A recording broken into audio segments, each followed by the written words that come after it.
नमस्कार दोस्तों, मैं रितेश शुक्ला आपका अपने YouTube channel Ritesh Shukla sir पे स्वागत करता हूं और उम्मीद कर रहा हूं कि आप शानदार हैं, ज़बरदस्त हैं और लाजवाब हैं।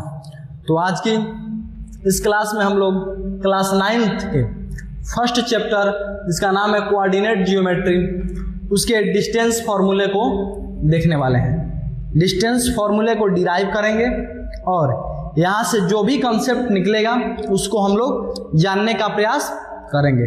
तो चलिए बिना समय गंवाए हम लोग अपने टॉपिक पे चलते हैं। तो यहाँ पे जो है दिया गया है, क्या दिया गया है? In general the distance between the point A एक पॉइंट है और इसके पोजीशन इसका दिया गया है x1, y1। b भी एक पॉइंट है और इस पॉइंट का पोजीशन आपको दिया गया है x2, y2। और आपको बताना है, प्रूफ करना है distance formula AB² = x2 - x1 whole square plus y2 - y1 whole square. ठीक है, तो चलिए हम लोग चलते हैं। सबसे पहले हम क्या बनाएंगे? सबसे पहले हम एक्सिस बनाएंगे। क्या बनाएंगे? एक्सिस। तो सबसे पहले एक्सिस बनाने का प्रयास करते हैं।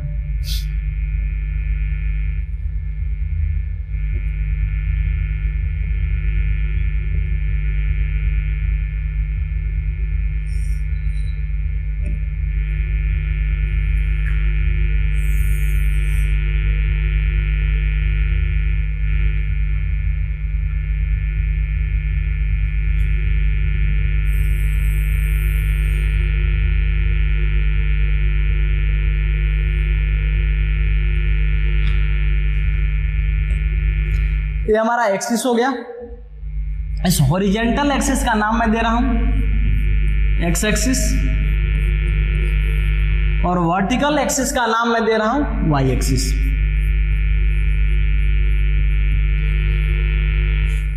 मैं अपने प्रीवियस क्लास में बता चुका हूं कि एक्स एक्सिस को और किस नाम से बोलते हैं और वाई एक्सिस को किस नाम से बोलते हैं। यहां भी बता दे रहा हूं, एक्स एक्सिस को हम अब्सिसा भी बोलते हैं और वाई एक्सिस को हम ऑर्डिनेट भी बोलते हैं। तो जिस पॉइंट पे ये हमारी कोऑर्डिनेट एक्सिस काटती है उस पॉइंट का नाम होता है ओरिजिन। उस पॉइंट का नाम क्या होता है? ओरिजिन। और ओरिजिन का जो कोऑर्डिनेट होता है वो 0,0। क्यों होता है? क्योंकि ओरिजिन का मतलब होता है स्टार्ट, और कोई भी चीज जब स्टार्ट होगी तो उस पॉइंट पे क्या होगी? 0 होगी। ठीक है, इस प्लेन पे, इस क्वाड्रेंट में हम लोग 2 पॉइंट लेंगे, एक पॉइंट ए और एक पॉइंट बी। तो लेते हैं, ये पॉइंट ए है मेरा x1, y1। ठीक है, और एक दूसरा पॉइंट है यहाँ। और अपने सुविधा के लिए इधर ले लेता हूँ। यहाँ मेरा ए पॉइंट है जिसका नाम है x1, y1 और एक मेरा दूसरा पॉइंट है जिसका नाम है b। इसका कोऑर्डिनेट है x2, y2। अब समझने का प्रयास करेंगे कि ये कैसे बन रहा है। तो देखेंगे, जो मेरा x1 है यह है क्या? तो x1 जो है आपका वो परपेंडिकुलर डिस्टेंस है कहां से? y एक्सिस से। y एक्सिस से जो परपेंडिकुलर डिस्टेंस है किसी भी पॉइंट का, वह x कोऑर्डिनेट को बताता है। किसको बताता है? x कोऑर्डिनेट को। तो यहां से आपका जो लेंथ है वो क्या है? x1 है मतलब। और y एक्सिस से जो परपेंडिकुलर डिस्टेंस है वो आपका क्या है? y1 है। मतलब क्या है? यहां तक की दूरी x1 है और यहां तक की दूरी का नाम है y1। सेम पॉइंट b के लिए आते हैं। तो ये जो b है आपका, b पॉइंट का परपेंडिकुलर डिस्टेंस x एक्सिस से किसको बताएगा? y को बताएगा। तो ये मेरा y2 है। और परपेंडिकुलर डिस्टेंस आपका y एक्सिस से किसको बताता है? x को बताता है। तो ये मेरा x2 है। y2 का मतलब ये पूरा पॉइंट और x2 का मतलब ये पूरा पॉइंट। अब देखिए, अब मैं इसको यहां से ऐड कर रहा हूं क्योंकि मुझे लेंथ चाहिए ए बी का। ऐड कर दिया, इधर बढ़ रहे हैं, इधर बढ़ेंगे यहां पे, तो आप पा रहे हैं कि यहां पे क्या बन रहा है, राइट एंगल ट्रायंगल। क्या बन रहा है, राइट एंगल ट्रायंगल। अब एक चीज सोच के बताइए, अगर यहां से लेके यहां तक का डिस्टेंस मेरा x2 है और यहां से लेके यहां तक का डिस्टेंस मेरा x1 है, तो इसका मतलब जो मेरा रिमेनिंग डिस्टेंस है वो क्या हो जाएगा, ये रिमेनिंग डिस्टेंस मेरा हो जाएगा x2 माइनस x1। तो ये मेरा रिमेनिंग डिस्टेंस हो गया x2 माइनस x1। सेम यहां से लेके यहां तक का डिस्टेंस मेरा है y2 और यहां से लेके यहां तक का डिस्टेंस है मेरा y1। तो जो आपका रिमेनिंग डिस्टेंस है क्या हो जाएगा, y2 माइनस y1। तो इसका मतलब मैं यहां पे नाम दे रहा हूं, और नाम क्या दे रहा हूं, तो नाम यहां पे दे रहा हूं C। तो ध्यान से देखेंगे, मेरा BC की जो दूरी है वो क्या है, y2 माइनस y1, और AC का जो दूरी है वो क्या है, x2 माइनस x1। अब आपको यहां से सीधा सीधा दिख रहा है, इस फिगर में क्या दिख रहा है सर, कि ट्रायंगल ACB एक राइट एंगल है, कहां पे है, तो एंगल C पे 90 डिग्री का फॉर्मेशन हो रहा है, एंगल C पे 90 डिग्री का फॉर्मेशन हो रहा है। तो इसका मतलब ACB आपका राइट एंगल ट्रायंगल है। अगर राइट एंगल ट्रायंगल है तो यहां पे मैं पाइथागोरस थ्योरम का प्रयोग करूंगा। तो पाइथागोरस थ्योरम क्या कहता है, hypotenuse square is equal to perpendicular square plus base square. अब आपको बताया गया होगा कि 90 डिग्री के ठीक सामने वाली जो साइड होती है वो आपकी हाइपोटेनस होती है। तो 90 डिग्री के ठीक सामने वाली साइड का नाम क्या है, AB है। तो यहां आ गया आपका AB का स्क्वायर। अब परपेंडिकुलर और बेस की बात कर रहे हैं, तो जो आपका बेस है वो एंगल के ऊपर डिपेंड करता है, लेकिन यहाँ पे कोई एंगल नहीं बताया, तो हम किसी को बेस और किसी को परपेंडिकुलर ले सकते हैं। तो यहाँ पे मैं बेस आपका AC को ले रहा हूं और परपेंडिकुलर आपका BC को ले रहा हूं। आप किसी को बेस और परपेंडिकुलर लेंगे, इन दोनों में कोई प्रभाव पड़ने वाला नहीं है। चलिए, तो मैं परपेंडिकुलर की जगह पे ले रहा हूं BC, तो BC स्क्वायर, और बेस के जगह पे ले रहा हूं AC, तो AC का स्क्वायर। और वैल्यू पुट करूंगा, AB का मान तो मेरे को निकालना है क्योंकि AB डिस्टेंस है, तो AB square is equal to BC का मान कितना है, y2 माइनस y1, पुट करिए y2 माइनस y1 का होल स्क्वायर, प्लस AC का मान क्या है, x2 माइनस x1, पुट करिए x2 माइनस x1 का होल स्क्वायर। यहां से आप पा रहे होंगे कि जो आपको प्रूफ करना था, क्या, AB square is equal to x2 minus x1 whole square plus y2 minus y1 whole square, as it is आपको प्रूफ हो गया। इसका मतलब क्या है सर, इसका मतलब यह है बाबू कि यदि आपको 2D में डिस्टेंस फॉर्मूले को प्रूफ करना है तो सबसे पहले इसमें जरूरी चीज है कि क्या बनेगा, तो एक राइट एंगल ट्रायंगल बनेगा। क्या बनेगा बाबू, राइट एंगल ट्रायंगल बनेगा। और सर राइट एंगल ट्रायंगल बनेगा तो यहां पे आपका एक थ्योरम होता है, कौन सा, पाइथागोरस थ्योरम, जिसको हम अप्लाई करेंगे। वो होता क्या है, hypotenuse square is equal to perpendicular square plus base square. और एक चीज यहां से मैं आपको और बता दे रहा हूं, क्या बता रहे हैं सर, कि राइट एंगल ट्रायंगल में जो सबसे लॉन्गेस्ट साइड होती है उसका नाम होता है हाइपोटेनस। क्या होता है, हाइपोटेनस। ठीक है, तो अगले स्लाइड पे चल रहे हैं हम, और यहां से जो 2-3 चीज हम लोग सीखे हैं उसको पहले और अच्छी तरीके से डिस्कस करते हैं। तो चलिए ध्यान देंगे।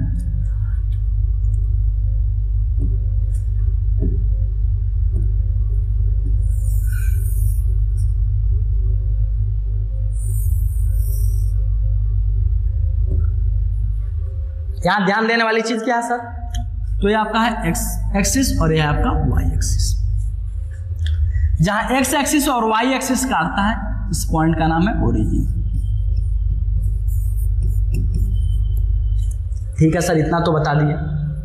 एक चीज मैं यहां से अभी सिखा रहा हूं जो पिछले स्लाइड पे आपको मैं सिखाया था। क्या सिखाए थे सर? तो देखिए, यदि कोई भी लाइन वाई एक्सिस के पैरेलल है, यदि कोई भी लाइन वाई एक्सिस के क्या है? पैरेलल है। वाई एक्सिस का पैरेलल होने का मतलब कि वाई एक्सिस को कभी वो इंटरसेक्ट ना करे, काटेगी नहीं। तो उस लाइन पे हमेशा x की वैल्यू कांस्टेंट होगी। x क्या होगा आपका? कांस्टेंट होगा। तो क्या आप बताना चाह रहे हैं सर? मैं आपको ये बताना चाह रहा हूं, अगर यहां पे x का मान 5 है, ठीक है, और x एक्सिस पे y का मान तो होगा नहीं, तो 5,0। तो यहां से मैं आपको यह बताना चाह रहा हूं कि इस लाइन पे आप कहीं चले जाइए, कहीं जाइए, x का मान बदलने वाला नहीं है।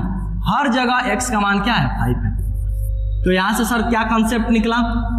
यहां से कंसेप्ट आपको मिला बाबू कि कोई भी लाइन यदि y एक्सिस के पैरेलल है तो x की वैल्यू क्या होती है? कांस्टेंट होती है। ठीक है सर, अच्छी बात बताया। दूसरा, कोई भी लाइन यदि x एक्सिस के पैरेलल होती है, किसके पैरेलल होती है? x एक्सिस के।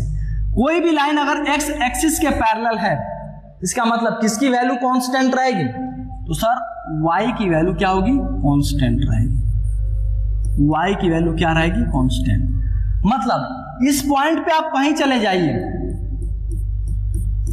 अगर यहां y की वैल्यू, y एक्सिस पे x तो 0 होता है, अगर यहां y की वैल्यू 4 है तो इस लाइन पे आप कहीं चले जाइए, अगर वह x एक्सिस के पैरेलल है तो यहाँ y का मान क्या आएगा? ऑलवेज 4। y का मान ऑलवेज क्या आएगा? 4। y का मान ऑलवेज 4 आएगा। इसका मतलब यहां से एक कंसेप्ट सीखने को मिला कि अब कोई भी लाइन y एक्सिस के पैरेलल है तो x कांस्टेंट होता है, कोई भी लाइन अगर x एक्सिस के पैरेलल है मतलब y कांस्टेंट होता है। ठीक है, इस कंसेप्ट का प्रयोग हम लोग किए थे डिस्टेंस फॉर्मूले को डिराइव करने के लिए, और इस कंसेप्ट का प्रयोग मैक्सिमम क्वेश्चन में आता है कोऑर्डिनेट ज्योमेट्री में। ठीक है, तो इन सभी चीजों को हम लोग ध्यान देंगे। चलिए अगले क्वेश्चन के ऊपर हम लोग चलते हैं। ये जो क्वेश्चन है आपका, यह गणिता मंजरी जो आपकी नई बुक आई है एनसीईआरटी का, उसका फर्स्ट क्वेश्चन है, लास्ट एक्सरसाइज का फर्स्ट क्वेश्चन है। और लास्ट एक्सरसाइज को मैं इसलिए ले रहा हूं कि उसमें सभी तरह के टाइप के क्वेश्चन आपको देखने को मिलेंगे और पूरी एक एक क्वेश्चन को हम लोग डिस्कस करेंगे। तो आज की क्लास में हम लोग कुछ क्वेश्चन को डिस्कस कर रहे हैं। क्या बोला है आपसे? बोला है what are the X coordinate and Y coordinate. What are the X coordinate and Y coordinate of the point of intersection of two axes.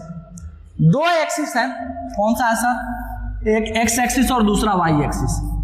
यह मेरा एक्स एक्सिस है और ये मेरा वाई एक्सिस है। तो यहां ध्यान देने वाली बात क्या है सर? तो ध्यान देने वाली बात है कि जब एक्स एक्सिस और वाई एक्सिस जिस पॉइंट पे एक दूसरे को काटता है उस पॉइंट का नाम होता है ओरिजिन। क्या होता है? ओरिजिन। और इसका कोऑर्डिनेट क्या होता है? तो 0,0। मतलब कि कोई भी कोऑर्डिनेट एक्सिस, अगर 2D की हम बात करें या 3D की बात करें, तो बेसिकली हम 2D पढ़ रहे हैं तो 2D की ही बात करेंगे। तो जब भी आपका कोऑर्डिनेट एक्सिस जब एक दूसरे को जिस पॉइंट पे काटता है, इंटरसेक्ट करता है, उस पॉइंट का नाम होता है ओरिजिन। तो यही आपसे पूछा था, what are the X coordinate and Y coordinate of the point of intersection of two axis. तो जब दो एक्सिस एक दूसरे को काटेगी तो उस पॉइंट को ओरिजिन बोलेंगे और उस पॉइंट का जो कोऑर्डिनेट होगा वो 0,0 होगा। फर्स्ट वाला जो होता है वो x को बताता है, तो x कोऑर्डिनेट है, और ये सेकेंड वाला जो है वो y को बताता है। इसका मतलब मेरा x कोऑर्डिनेट भी क्या रहने वाला है? 0, और y कोऑर्डिनेट भी क्या रहने वाला है? 0। तो x कोऑर्डिनेट और y कोऑर्डिनेट दोनों क्या रहने वाले हैं? 0। तो यहां से समझने वाली बात है कि दो एक्सिस जिस पॉइंट पे एक दूसरे को काटती है उस पॉइंट का नाम होता है ओरिजिन, और ओरिजिन का जो कोऑर्डिनेट होता है वो 0,0 होता है। वहां पे x की जो वैल्यू होती है, x का जो कोऑर्डिनेट होता है वो अभी 0 होता है, और y का जो कोऑर्डिनेट होता है वो भी 0 होता है। ठीक है, अगले क्वेश्चन पे चलते हैं। अगला क्वेश्चन हमारा क्या है, point W has x coordinate equal to -5। एक पॉइंट है W जिसका x कोऑर्डिनेट दे दिया है -5, y कोऑर्डिनेट के बारे में कोई जानकारी नहीं दिया तो मैं y मान लेता हूं। चलिए, कैन यू प्रेडिक्ट का मतलब पता लगा पाएंगे, उसके बारे में कुछ कह पाएंगे। Predict the coordinate of point H के बारे में पूछा है, which is on the line through W, जो कि जो लाइन W जा रही है उसी के ऊपर एक पॉइंट H है। ठीक है, W parallel to the y axis, और जो लाइन जा रही है W से होके, ठीक है, वह क्या है, पैरेलल है किसके, y एक्सिस के। तो अभी मैं आपको कंसेप्ट बताया था, क्या बताए थे सर, एक कंसेप्ट था आपका, अगर कोई भी लाइन y एक्सिस के पैरेलल है, y एक्सिस के पैरेलल है, कोई भी लाइन यदि y एक्सिस के पैरेलल है तो यहाँ x कांस्टेंट है, x कांस्टेंट है। ठीक है सर, कोई भी लाइन अगर y एक्सिस के पैरेलल है तो यहाँ x कांस्टेंट है। जी सर, x कांस्टेंट है, x कांस्टेंट है, अच्छी बात है सर। यहाँ पे बोला है कि W पॉइंट है जिसका x कोऑर्डिनेट क्या दिया है, -5। इसका मतलब यहाँ पे आ गया -5। y के बारे में कोई जानकारी नहीं दे रहा है, y के बारे में कोई जानकारी नहीं दे रहा है, और बोल रहा है कि H जो पॉइंट है वो जो लाइन W से होके जा रही है उसी के ऊपर है। तो H मैं मान लेता हूं, यहां मान लूं चाहे यहां मान लूं। ठीक है, अब यहां से ध्यान देंगे आप लोग, अगर H अगर जो लाइन W से जा रही है उसी के ऊपर है तो इसका मतलब यहाँ x कोऑर्डिनेट इसका भी सेम रहने वाला है, इसमें तो कोई डाउट नहीं है। लेकिन y कोऑर्डिनेट को हम फिक्स नहीं कर सकते, क्यों? क्योंकि अगर लाइन ऊपर जा रही है, मतलब x एक्सिस के ऊपर जा रही है, तब तो y मेरा पॉजिटिव होगा, और यदि लाइन x एक्सिस के नीचे जा रही है तब तो मेरा y क्या होगा, निगेटिव होगा। इसका मतलब y की यदि एग्जैक्ट वैल्यू की बात करेंगे तो पॉसिबल नहीं है। क्यों नहीं पॉसिबल है? क्योंकि बस यह एक चीज बता दिया है कि एक लाइन है जो कि W का कोऑर्डिनेट दे दिया है, और ये बोला एक पॉइंट जो है H वह W के ऊपर है, और जो वहां से लाइन जा रही है वो y एक्सिस के पैरेलल है। तो अगर y एक्सिस की लाइन पैरेलल है तो एक चीज तो हमको जरूर बता दिया, क्या बता दिया, कि उस लाइन पे x का मान हमेशा कांस्टेंट रहेगा। तो x अगर यहाँ 5 है तो यहाँ भी -5 होगा, यहाँ -5 है तो यहाँ भी -5, ऊपर भी -5, नीचे भी -5। लेकिन यदि लाइन x एक्सिस के ऊपर जा रही है तो यहाँ सेकेंड क्वाड्रेंट में y पॉजिटिव होता है तो y की पॉजिटिव वैल्यू आएगी, और थर्ड क्वाड्रेंट में y निगेटिव होता है तो y की वैल्यू निगेटिव आएगी। तो इसका मतलब बस इसके हम नेचर के बारे में बता सकते हैं कि अगर ऊपर जाएगा तो पॉजिटिव वैल्यू होगी, और नीचे आएगा तो y की निगेटिव वैल्यू होगी, लेकिन एग्जैक्ट y की वैल्यू के बारे में हम बता नहीं सकते हैं। तो हम जो H का कोऑर्डिनेट होगा उसको क्या प्रेडिक्ट करेंगे, -5, या तो पॉजिटिव y होगा या -5, -y होगा। ये कब होगा, जब line below the x axis जाएगी, जब लाइन बिलो x एक्सिस जाएगी तब। और यह कब होगा, जब लाइन x एक्सिस के ऊपर जाएगी, अबव द x एक्सिस जाएगी, अबव x एक्सिस जाएगी। ठीक है, तो यहां तक हम दो क्वेश्चन को डिस्कस किए, डिस्टेंस फॉर्मूले को डिस्कस किए, और कुछ कोर कंसेप्ट जाने आज की इस क्लास में। अगली क्लास में हम लोग क्वेश्चन नंबर, आप क्वेश्चन को ज्यादा लेंगे और अच्छे ढंग से